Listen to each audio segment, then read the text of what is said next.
Alright, this is take 7, scene 1, act 1, begin. Hey, I'm Drew. And I'm Hugo. And this is two dudes talking about their views on political dudes news. Specifically, we're going to be talking about whether or not Congress should have more or less power. Alright. Here's a beautiful collection of pictures of our current president, Joe Biden. We're going to talk about the role of the big man in charge and how he runs. First question, of course, how much power does the president have? The president, or the man in the executive branch, signs and vetoes the legislation being passed, even with congressional power. As long as the president has majority in the House and Senate, any draft can be approved swiftly and efficiently.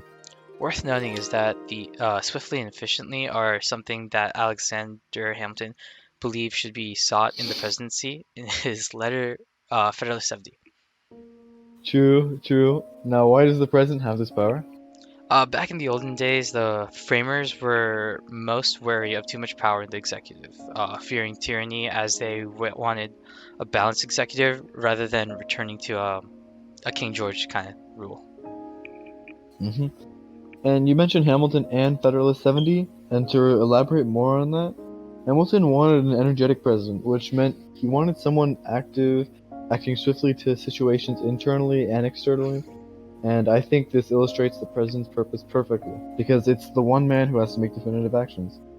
Yeah, it's interesting to see how Hamilton's ideals have changed over time, from when he first pushed for the executive having strong power to cases of presidents expanding that power through executive decisions in cases such as Truman, Kennedy, and Johnson, facing the threat of the Soviet and having to take action and be held accountable for anything they did wrong. Funny you mentioned accountability. We've had presidents held under fire for not being accountable for their actions, such as Nixon and Clinton. Yeah, and then we have Congress. Congress being made of the House of Representatives, which represents individual districts, and the Senate, which represents entire states. Bills are created by the Congress for the president to review, and 2/3 of both houses must agree with the president's decision to pass any bills. This is the purpose of Congress, made to be the check on the president's power while also discussing and formulating the bills. Article 2, Section 2 elaborates on this check by talking about how the president must act within the advice and consent of the Senate. That begs the question on if Congress should have more power. I think so. What about you? I also agree. I think that the executive branch should continue to be checked by Congress. What do you suppose is a good example of executive overstepping?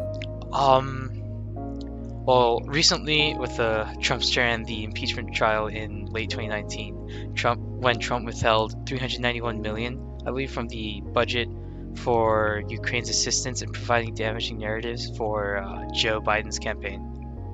What would you say about Congress's role in this? Former President Trump should have been checked by Congress before doing anything here.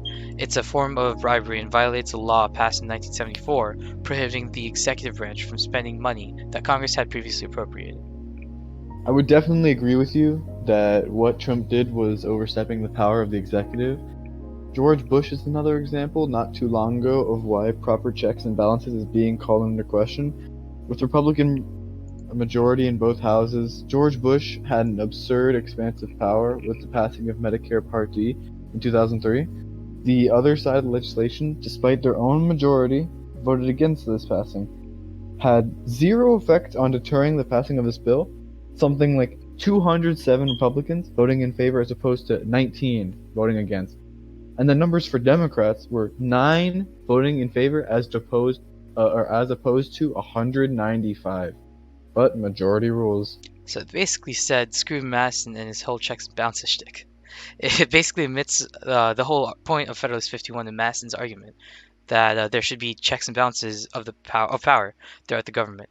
But in this case, the president just did so as he pleased, strengthened by the favor of his own party. Yep. Moreover, I want to bring up something in Article 2, Section 3 of the Constitution. Go ahead. In Article 2, Section 3, it both grants and constrains presidential power, and this section invests the president with the discretion to convene Congress on extraordinary occasions, a power that has been used to call the chambers to consider nominations, war, and emergency legislation. It further grants the president the authority to adjourn Congress whenever the chambers cannot agree when to adjourn, a power that no president has ever exercised. Yeah, basically saying that the president has the authority to make Congress's decision for them if they can't make one. Like in a national emergency, where he needs to take definitive action. Yeah, exactly. But as you said, no president has ever exercised that option, and I really think it's a last resort sort of deal. It again ties into what Hamilton's saying about Federalist 70 and needing to take definitive action to enable the president to defend himself from the intrusion of legislative intervention. Though it has changed since then, considering many of the expanses of presidential power, such as the line item veto under former President Bill Clinton, have been correlated with his theses. And what powers do you think should go to the president? I think that in the commander-in-chief and appropriations advisory aspect, that is ideal area for the president and his definitive action. True. I really want to add, and I want to add that I think the president should still have the lesser authority in the aspect of lawmaking and decision making. That should still majorly go to Congress. Yeah, well, I think this is where we're gonna end off, and that covers our main points. All right, this is Drew. Adios.